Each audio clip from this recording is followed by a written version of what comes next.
ನಮಸ್ಕಾರ ವೀಕ್ಷಕರೇ, ಧ್ವನಿ ಸಂಜೆ ವಾಹಿನಿಗೆ ಸ್ವಾಗತ.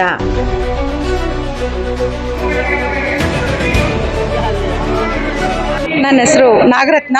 ಡಾಕ್ಟರ್ BR ಅಂಬೇಡ್ಕರ್ ರಥಸೇನೆಯ ಸಂಸ್ಥಾಪಕ ಅಧ್ಯಕ್ಷರು.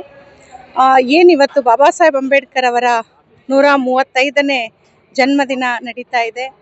ವಿಶ್ವ ಮಾನವ, ಈ ನಾಡಿನ ನೇತಾರ, ಭಾರತ ರತ್ನ, ಸಂವಿಧಾನ ಶಿಲ್ಪಿ ಬಾಬಾ ಸಾಹೇಬ್ ಅಂಬೇಡ್ಕರ್ ಅವರ ವಿಚಾರಗಳನ್ನು ಭಾಳಷ್ಟು ಅದ್ಧೂರಿಯಾಗಿ ಅದ್ಭುತವಾಗಿ ಇವತ್ತು ಕಾರ್ಯಕ್ರಮವನ್ನು ವಿಧಾನಸೌಧದಲ್ಲಿ ಆಯೋಜನೆ ಮಾಡಿದ್ದಾರೆ.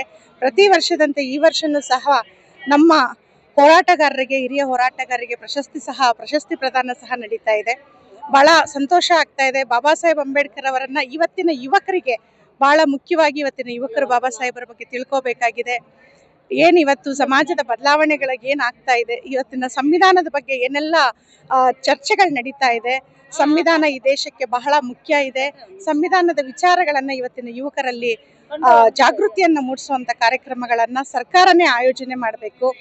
ಇವತ್ತೇನು ಕಾಂಗ್ರೆಸ್ ಸರ್ಕಾರ ಬಾಬಾ ಸಾಹೇಬ್ರ ಹೆಸರನ್ನ ಹೇಳ್ಕೊಂಡು ಇವತ್ತಲ್ಲ 75 ವರ್ಷಗಳಿಂದನೂ ಸಹ ಬಾಬಾ ಸಾಹೇಬ್ ಅಂಬೇಡ್ಕರ್ ಕೊಟ್ಟಂತ ಸಂವಿಧಾನದಿಂದ ಕಾಂಗ್ರೆಸ್ ಸರ್ಕಾರ ಅಚ್ಚುಕಟ್ಟಾಗಿ ಸರ್ಕಾರ ನಡೆಸ್ಕೊಂಡು ಬರ್ತಾ ಇದೆ. ಇವತ್ತು ದಲಿತರ ಓಟಿಂದನೇ ಸರ್ಕಾರ ಉಳಿದಿರೋದು, ದಲಿತರ ಓಟಿಂದನೇ ಇವತ್ತು ಏನು ತಳಪಾಯ ಹಾಕಿರೋ ಅಂತ ಈ ಕಾಂಗ್ರೆಸ್ ಸರ್ಕಾರ ದಲಿತ ಮುಖ್ಯಮಂತ್ರಿಯನ್ನ ಮಾಡಲೇಬೇಕು ಅಂತ ಹೇಳಿ ನಾವು ಬಹಳಷ್ಟು ಹೋರಾಟಗಳನ್ನು ಸಹ ಹಮ್ಮಿಕೊಂಡಿದ್ವಿ. ದಲಿತ ಮುಖ್ಯಮಂತ್ರಿ ಮಾಡಲೇಬೇಕನ್ನೋದೇ ನಮ್ಮ ಮೂಲ ಉದ್ದೇಶ ಆಗಿದೆ.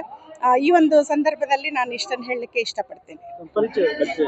ನನ್ನ ಪರಿಚಯ, ನನ್ನ ನಾಗರತ್ನ, ಡಾಕ್ಟರ್ BR ಅಂಬೇಡ್ಕರ್ ರಥಸೇನೆಯ ರಾಜ್ಯಾಧ್ಯಕ್ಷರಾಗಿ ಹಾಗೂ ರಿಪಬ್ಲಿಕನ್ ಪಾರ್ಟಿ ಆಫ್ ಇಂಡಿಯಾದಲ್ಲಿ ರಾಜ್ಯ ಪ್ರಧಾನ ಕಾರ್ಯದರ್ಶಿಯಾಗಿ ನಾನು ಕಾರ್ಯನಿರ್ವಹಿಸ್ತಾ ಇದ್ದೇನೆ.